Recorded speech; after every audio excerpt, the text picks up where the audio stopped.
Boa noite, meus irmãos. Hoje é dia 5 de fevereiro de 2024, segunda-feira. Estamos iniciando os trabalhos na Casa Espírita de Abel Sebastião de Almeida.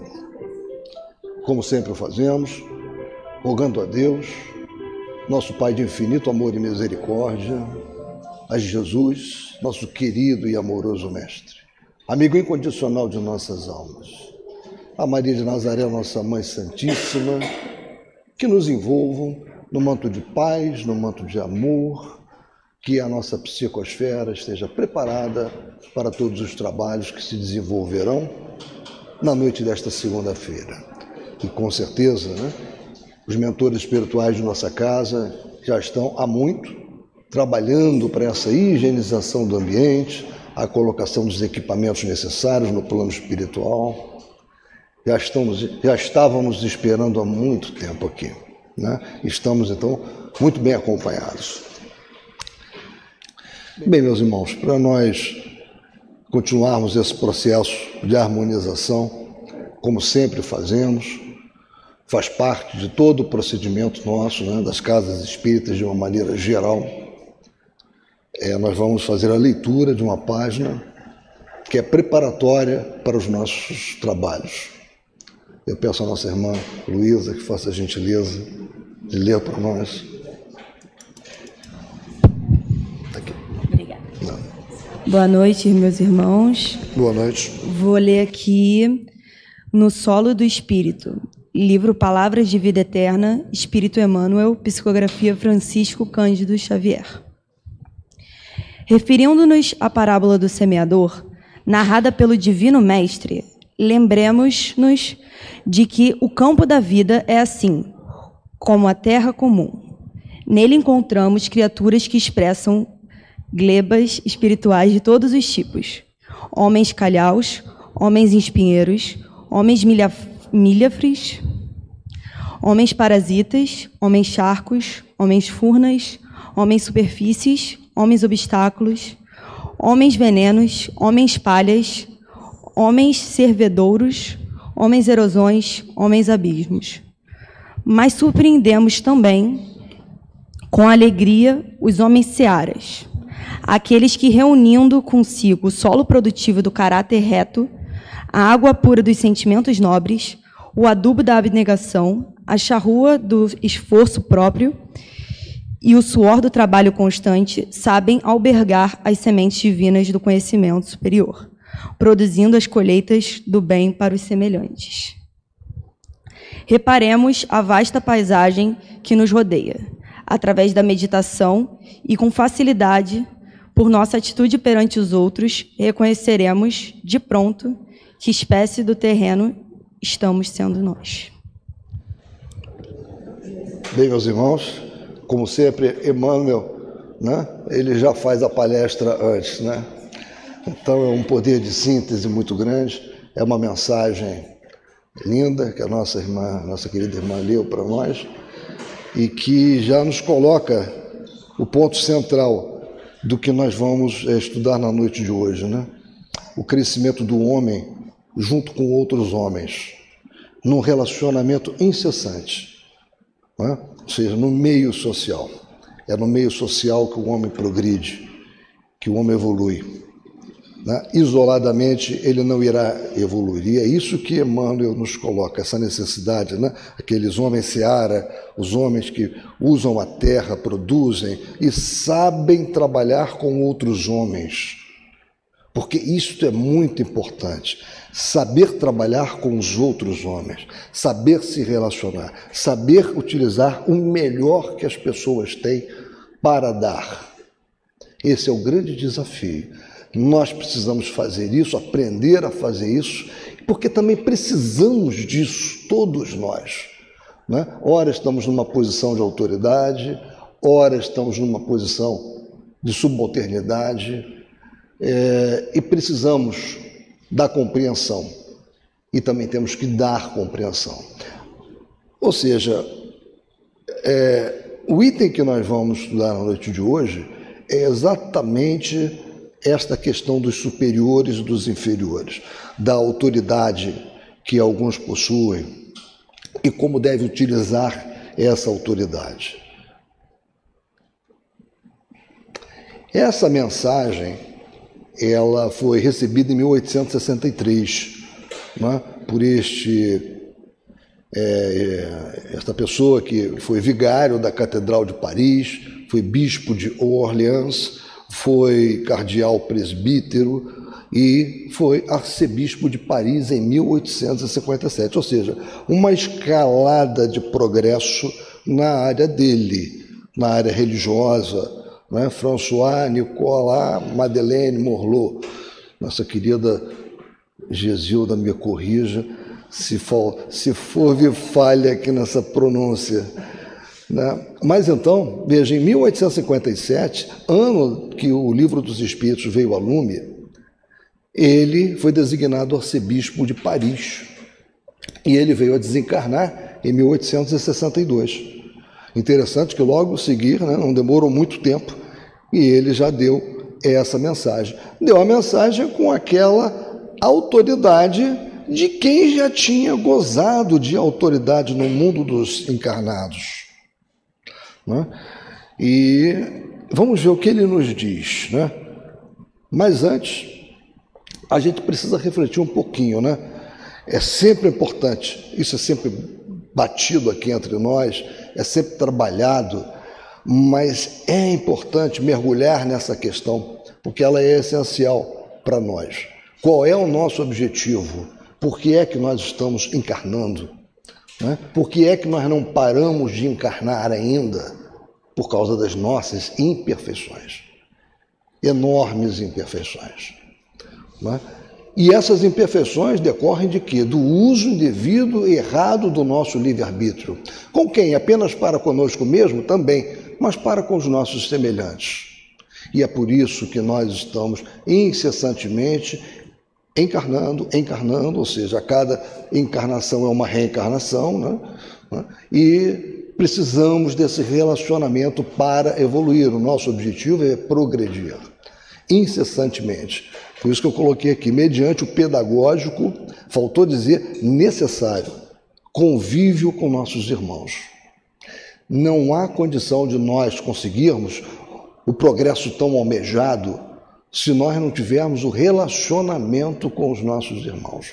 Por mais difícil que seja. Aliás, é exatamente naqueles lugares e naquelas situações em que a dificuldade ela é maior, em que nós temos que ficar mais atentos, porque as falhas e os débitos ali são normalmente muito grandes. E é por isso que aqueles relacionamentos ficam muito difíceis. E nós que estamos, através dessa doutrina, tendo tanta informação, temos a responsabilidade de saber contornar, ou de procurar, pelo menos, contornar as dificuldades dos nossos relacionamentos. Não é colocando algodão entre os cristais, não tem jeito. E aonde nós mais vemos isso? Na nossa família, no nosso ambiente familiar.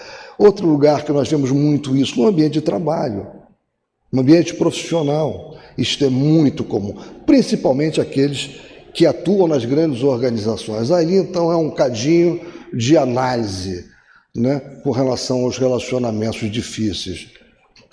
Então, o nosso objetivo é nos tornarmos superiores, né? Vamos progredindo, vamos nos tornando superiores. Mas superiores em quê? Né? Superiores em moralidade e conhecimento. Porque nós crescemos através mediante a nossa renovação mental. E a renovação mental do homem se dá pelo exercício do amor, pelo seu engrandecimento em moralidade e pela, evidentemente, aquisição de conhecimento. Então, são aquelas duas asas, uma frase tão conhecida, né? As duas asas alvinitentes, né? do progresso, a asa da moralidade e a asa do conhecimento. Então, como nós estamos falando de progredir, né? De crescimento e de modelagem, né? Não tem como nós nos afastarmos do que a questão 625 nos ensina. Ou seja, o que os Espíritos, ao responderem à questão 625 do Livro dos Espíritos, nos ensinam. Perguntou Kardec, qual o tipo mais perfeito que Deus tem oferecido ao homem para lhe servir de guia e modelo? A resposta não precisava de muitas palavras, como não teve: Jesus. Então é analisando, é estudando, tá, os ensinamentos de Jesus, né, que nós vamos entendendo, vamos pegando aquele modelo de comportamento que ele nos mostrou como deve ser, para tentarmos aplicar no nosso dia a dia. Vamos conseguir 100%? Não, nós sabemos que é difícil. É claro que não, mas o que é que nos cabe fazer? Nos cabe fazer um exercício diário para tentar chegar próximo daquele modelo de relacionamento que Jesus nos mostrou como devia ser. A nossa irmã Alessandra, quando fez o estudo dela, semana passada, ela terminou com uma tela que perguntava o que Jesus faria, né, nessa situação. É muito importante essa pergunta, que nós tenhamos sempre essa pergunta, né, na nossa mente. Nós estamos numa situação difícil, um gerente difícil, um diretor complicadíssimo, né? O que Jesus faria numa situação como essa? Parar, refletir, né? Deixar pelo menos um pouquinho de tempo passar para que nós possamos também ser ajudados pela espiritualidade, né? Então é isso. O modelo que nós temos é em Jesus. O que Jesus faria? Essa é a pergunta. E como eu falei, né, esse progresso que todos nós estamos presos a ele, estamos vinculados, porque o progresso é uma lei, né? Então é a lei do progresso, nós não temos como não progredir, nós somos empurrados para o progresso. Uns progridem mais rápido pelo uso adequado do seu livre-arbítrio e outros ficam para trás, mas nunca vão retroagir. Nós não vamos nunca retroagir, nós sempre vamos aqui adquirir, ter aquisições. O que varia entre cada um de nós é o que cada um numa encarnação, é o delta de progresso que cada um conseguiu incorporar, né, pelo uso do seu livre-arbítrio. Então, porque aí vem essa questão 766, né, do Livro dos Espíritos, reforçando isso que nós estamos falando, né, e o que os Espíritos nos informam nessa questão. Deus fez o homem para viver em sociedade. Não lhe deu inutilmente a palavra e todas as outras faculdades necessárias à vida de relação, né? À toa, não foi inútil. Ele não deu inutilmente isso. O Livro dos Espíritos, né, na questão 768, também trata desse assunto. O homem tem que progredir. Insulado e isolado, não lhe é possível, por não dispor de todas as faculdades. Falta-lhe o contato com os outros homens. No insulamento, ele se embrutece e estiola. O homem nenhum, possui faculdades completas. Mediante a união social é que elas, umas às outras, se completam para lhe assegurarem o bem-estar e o progresso. Por isso é que, precisando uns dos outros, os homens foram feitos para viver em sociedade e não insulados. Essa questão ela é tão importante que vocês vejam, a resposta dos Espíritos está na questão, os Espíritos falam isso na questão 766 e falam isso na questão 768. E em outras obras da codificação, em outras mensagens, essa questão do relacionamento ela é colocada como sendo absolutamente indispensável. Então o relacionamento é difícil, está complicado, é necessário. Está complicado porque o passado tem muito a explicar, tem muito a nos descortinar sobre relações dificílimas que devem ter acontecido. E que se nós nos lembrássemos de todas essas relações difíceis do passado, no ambiente de trabalho, na nossa família então nem dizer, né? Não seria possível o relacionamento, o tão necessário relacionamento. Aquele relacionamento que vai fazer com que as pessoas que antes não se olhavam possam se olhar. Um pai possa olhar para um filho, uma esposa possa olhar para o seu marido, numa encarnação. coisa que numa outra encarnação, em situações diferentes de relacionamento, isso teria se tornado impossível, né? Por isso que viver em sociedade, nos relacionarmos, é tão importante. Mas a questão principal que nós vamos ver da mensagem, que nós vamos chegar nela, é mais esse ambiente mesmo de poder, de autoridade, né, de como conduzir, né, o nosso relacionamento. Por isso que eu coloquei aqui, a vida em sociedade e seus desafios no ambiente empresarial. É claro que poderia colocar aqui, e talvez devesse, no ambiente familiar. Mas a gente já comentou sobre ambiente familiar, né? Talvez seja o maior desafio. Muito maior do que no ambiente empresarial. Mas eu botei aqui o ambiente empresarial porque ele está mais compatível com a mensagem, que nós vamos ver mais adiante. Então, a difícil relação entre capital e trabalho. Tudo já começa por aí, né? É muito difícil a harmonização entre esta relação capital e trabalho. Sem entrar aqui em filosofias, né? A ideia não é essa, mas todos nós aqui, né, sabemos como é complicado, né, a harmonização dos interesses do capital e dos interesses do trabalho. A moderna administração com estruturas organizacionais que pressupõem lideranças e liderados e pressões por resultados, né? Quem aqui não viveu, não vive, né, ou não percebe que vai viver num ambiente de pressões, de cobranças por resultados? Todos nós. Se é um médico, tem pressões no seu hospital, na sua clínica, etc. Se é um advogado, também com seus clientes, no fórum, nas suas audiências. Se é economista, se é administrador no ambiente empresarial sofre inúmeras pressões, né?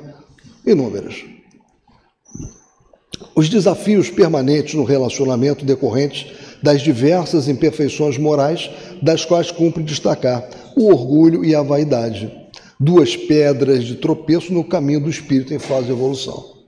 É aí que está a grande pedra de tropeço, o orgulho e a vaidade. Quem assistiu aquele filme, eu já citei umas 3 vezes aqui, O Advogado do Diabo, não é um filme espírita, claro, não é. Tem pontos do filme que eu não recomendaria em hipótese alguma. Mas ele mostra um advogado, um jovem advogado extremamente vaidoso, em que o suposto, né, o ser do mal, né, aquele espírito malévolo, né, ele percebeu essa questão, a fraqueza dele, que era na vaidade. Então ele começa o filme ganhando aquele advogado na vaidade, conseguindo controlá-lo para que ele fizesse o que aquela entidade desejava. Muitas coisas se passaram. No final, ele conseguiu se libertar, né, daquele jugo, porém ele não tinha se melhorado o suficiente. Aquela sementinha da vaidade continuava nele. Então, ao finalizar, ele está no banheiro e o Al Pacino, que é o ator que fazia a figuração, um excelente trabalho do Al Pacino, excelente atuação, ele encontra novamente aquele advogado no banheiro, mesma cena do início, e ele faz a mesma coisa que ele fez no início do filme, onde ele conseguiu controlar aquele advogado, e o advogado caiu. Então vocês vejam, orgulho e vaidade, né? E isso, as grandes empresas, as grandes corporações, o Poder Judiciário, então você vê isso demais no Poder Judiciário, né? Nas grandes empresas também, de uma forma diferente. Então essas são as nossas pedras de tropeço. Mas também serve para a nossa família, para qualquer ambiente onde nós estejamos. Se nós estivermos com autoridade, pior ainda, mais atenção nós devemos ter. Superiores e inferiores, esse é o nosso tema. Então, essas relações difíceis entre aqueles que detêm autoridade com seus subordinados é o tema principal, né? E o que a mensagem do capítulo 17 tem 9, que é a que nós estamos trabalhando, nos orienta a respeito? Vamos ver agora. A autoridade, tanto quanto a riqueza, é uma delegação de que terá de prestar contas àquele que se acha dela investido. Olha, aqui já começou um alerta muito importante. Há uma informação sobre delegação, ou seja, você está com uma autoridade, né? Você está sendo testado, provado, tendo uma autoridade para exercer, e você vai ser cobrado por essa autoridade. Você vai ter que prestar contas. E para prestar contas tem que ser isso, tem que ser delegação. Você só presta contas quando você tem interesses alheios de alguma forma presos a você. E é por isso que o Espírito disse aqui, você tem isso tudo, você tem a riqueza, você tem o poder por delegação. Cuidado, porque será pedido as contas. No mundo dos homens também é assim, não é? Você tem um imóvel, quer alugar o imóvel, contrata um profissional da área imobiliária para que ele faça a gestão do seu imóvel.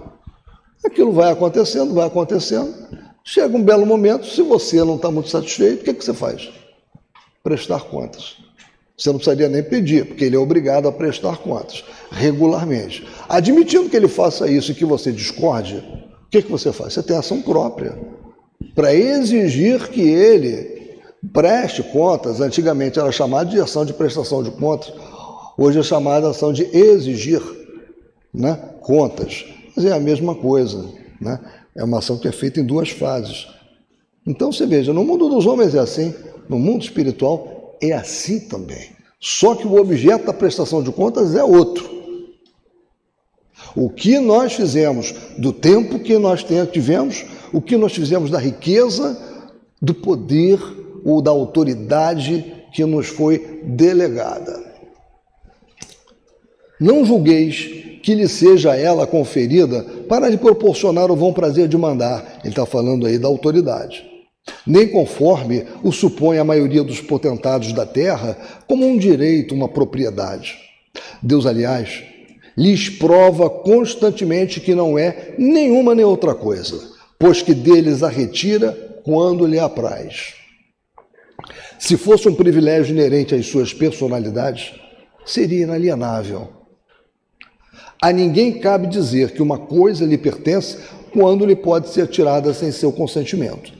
Deus confere a autoridade a título de missão ou de prova quando o entende e a retira quando julga conveniente.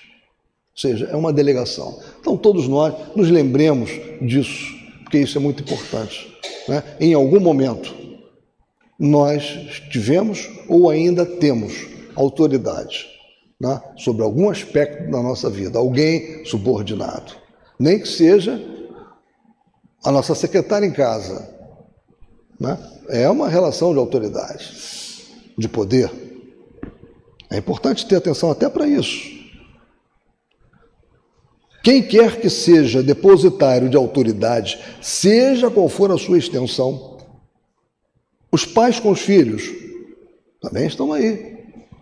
É uma autoridade.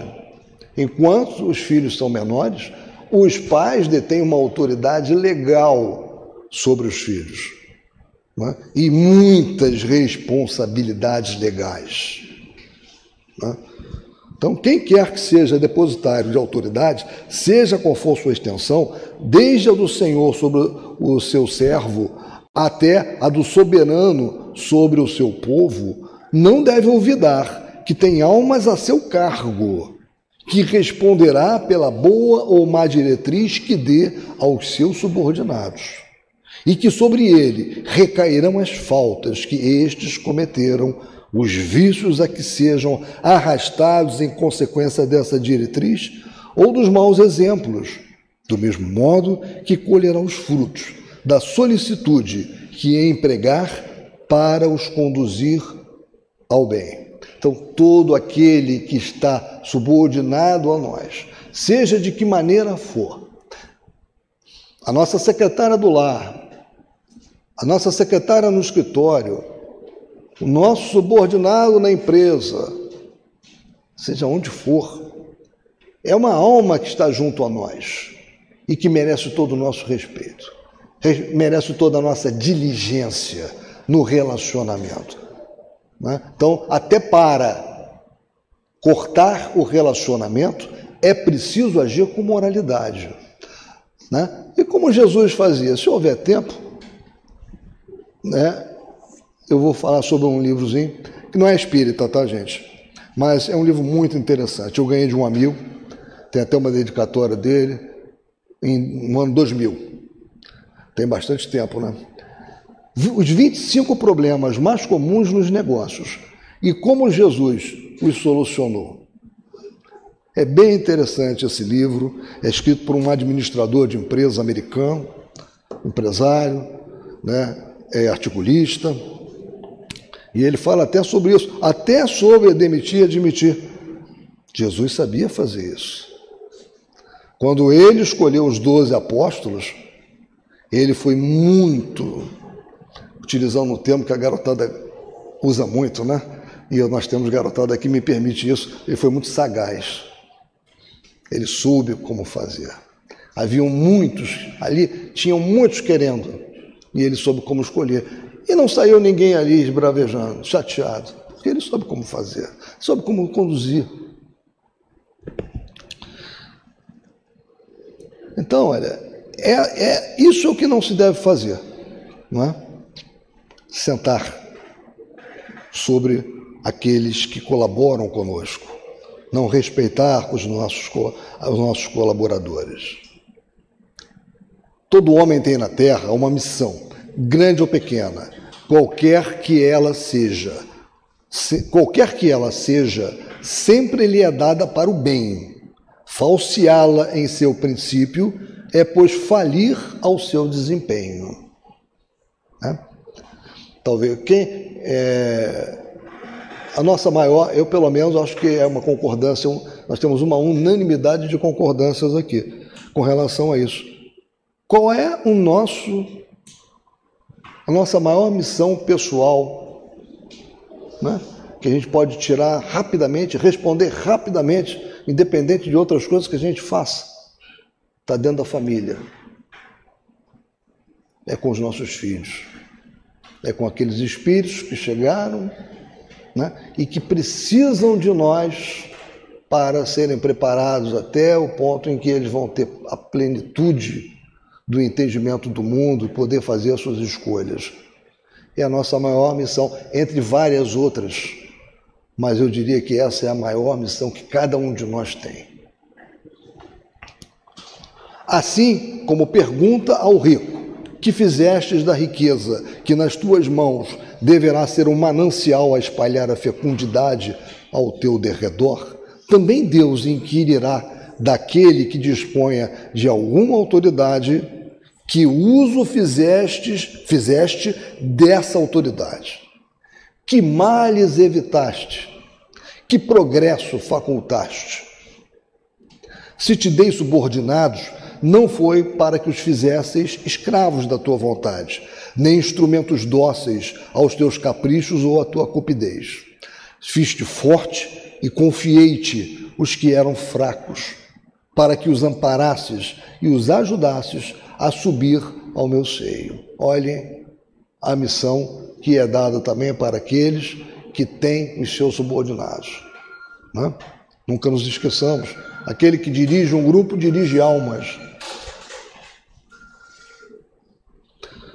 O superior, que se ache compenetrado das palavras do Cristo, a nenhum despreza dos que lhe estejam submetidos, porque sabe que as distinções sociais não prevalecem às vistas de Deus.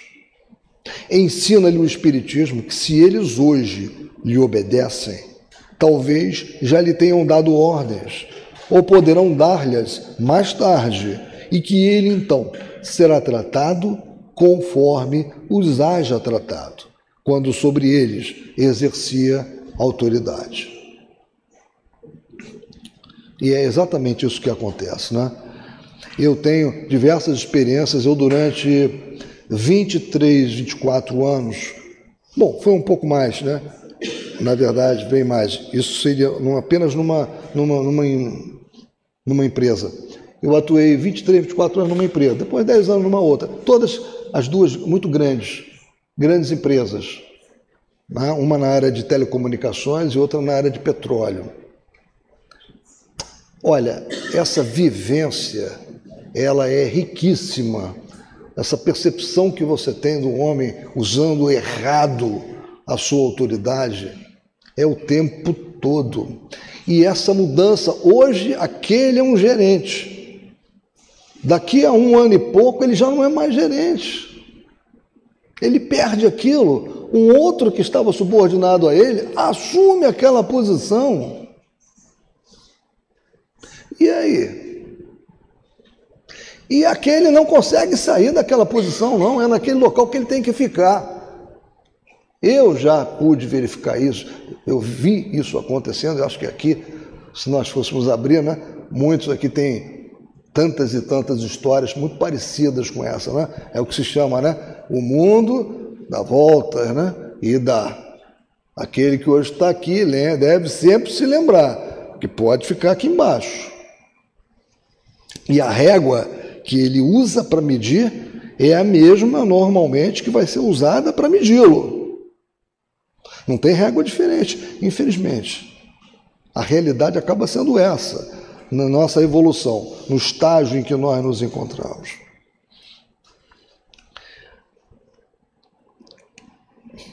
Então, voltamos àquela questão da prestação de contas, né?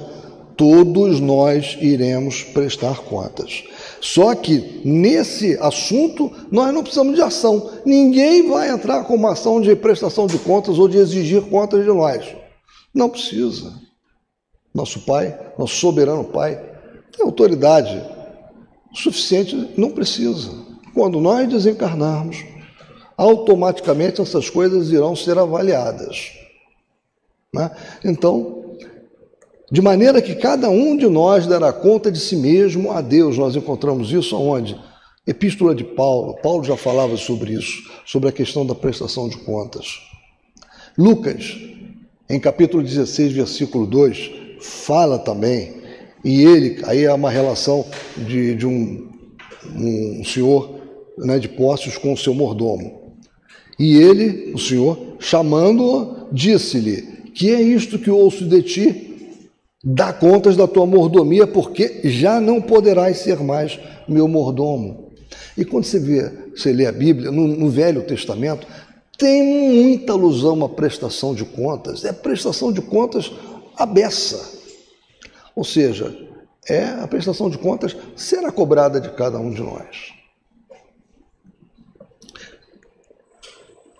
E continuando o nosso texto, mas, se o superior tem deveres a cumprir, o inferior de seu lado também os tem, e não menos sagrados.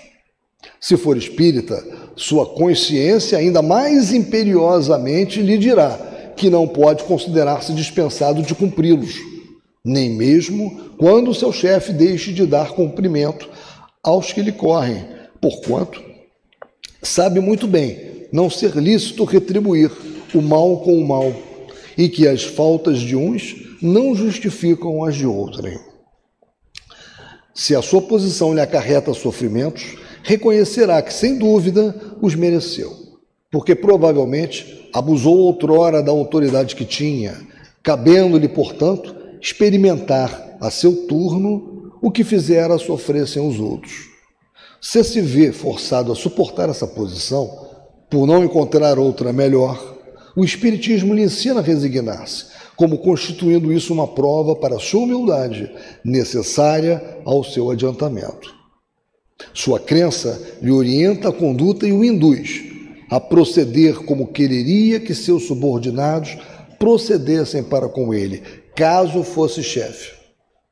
Por isso mesmo, mais escrupuloso se mostra no cumprimento de suas obrigações, pois compreende que toda a negligência no trabalho que lhe está determinado redunda em prejuízo para aquele que o remunera e a quem deve ele o seu tempo e os seus esforços. Numa palavra, solicita-o o sentimento do dever, oriundo da sua fé e a certeza de que todo afastamento do caminho reto implica uma dívida que cedo ou tarde terá de pagar.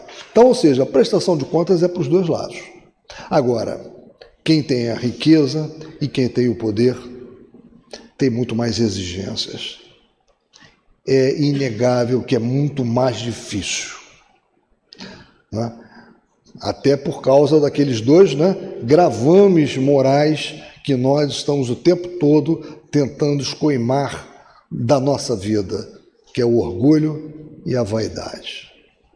Então, muito dinheiro, muito poder, o orgulho e a vaidade, né, ficam ali à mostra. Por isso tem a frase antiga, né, que costuma dizer: queres conhecer o homem? Dele cachaça e poder, né? Eu acho que muitos aqui devem conhecer essa frase, né? Bote uma pessoa com autoridade, dê a ela um pouquinho de autoridade. Isso é técnica de administração, né? E você vai ver quem é a pessoa.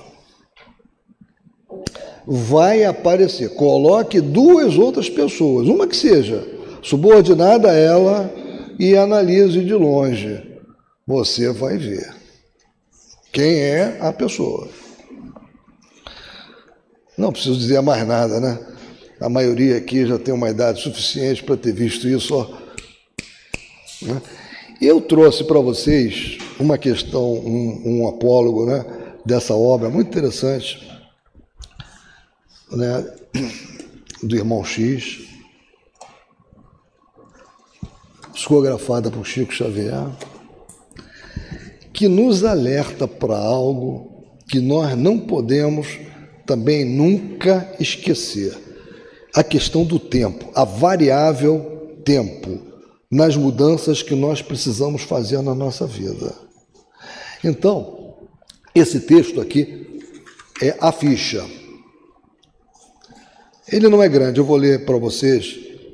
João Mateus, distinto pregador do Evangelho na seara espírita, na noite em que atingiu meio século de idade no corpo físico, depois de orar enternecidamente com os amigos, foi deitar-se.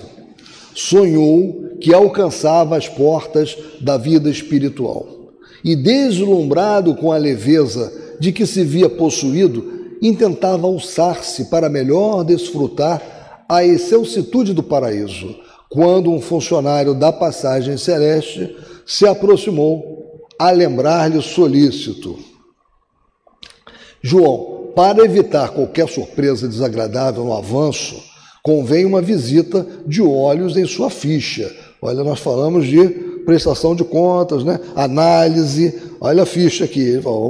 Antes de você entrar, olhe sua ficha, hein? Aí ele começou a leitura.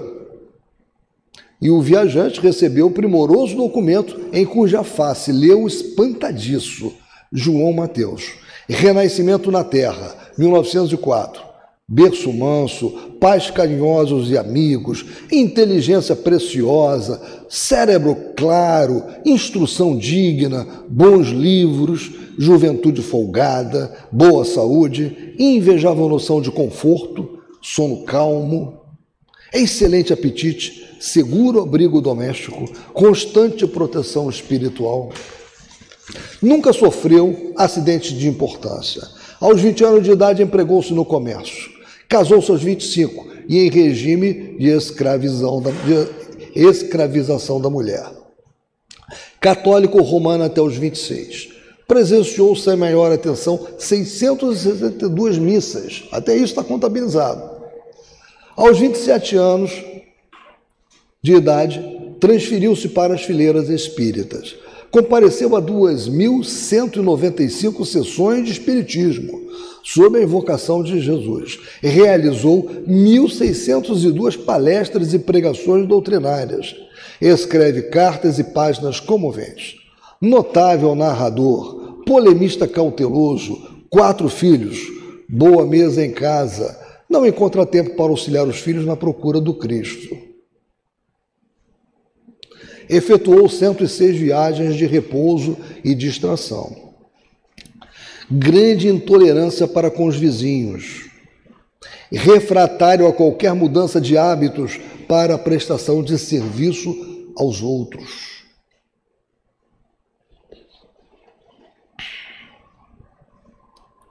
Nunca percebe se ofende o próximo através da sua conduta, mas revela extrema suscetibilidade ante a conduta alheia. Relaciona-se tão somente com amigos do mesmo nível.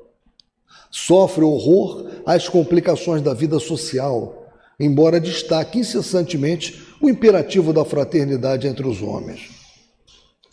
Sabe defender-se com esmero em qualquer problema difícil, além dos recursos naturais que lhe renderam respeitável posição e expressivo reconforto doméstico, sob o constante amparo de Jesus, através de múltiplos mensageiros, conserva bens imóveis no valor de, está em moeda da época, 600 mil cruzeiros, e guarda em conta de lucro particular a importância de 302 mil cruzeiros. Para Jesus, que o procurou na pessoa de mendigos, de necessitados e doentes, deu durante toda a vida 90 centavos. Para cooperar no apostolado do Cristo, já ofereceu 12 cruzeiros em obras de assistência social.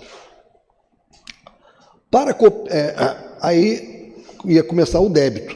Débito, né? Porque tem um débito. Quando a pessoa de lá ia falar do débito, né? Quando ia ler o item referente às próprias dívidas, fortemente impressionado, João acordou. Era manhãzinha, à noite, bem-humorado, reuniu-se aos companheiros, relatando-lhes a ocorrência. Estava transtornado, dizia. O sonho o modificara. Ou melhor, o sonho modificara-lhe o modo de pensar. Consagrar-se-ia doravante a trabalho mais vivo no movimento espírita. Pretendia renovar-se por dentro, reuniria agora palavra e ação. Para isso, achava-se disposto a colaborar substancialmente na construção de um lar destinado à recuperação de crianças desabrigadas, que desde muito desejava socorrer. A experiência daquela noite inesquecível era, de certo, um aviso precioso, e sorridente despediu-se dos irmãos de ideal, solicitando-lhes novo reencontro para o dia seguinte. Esperava assentar as bases da obra que se propunha levar a efeito. Contudo, na noite imediata, quando os amigos lhe bateram à porta, vitimado por um acidente das coronárias, João Mateus estava morto.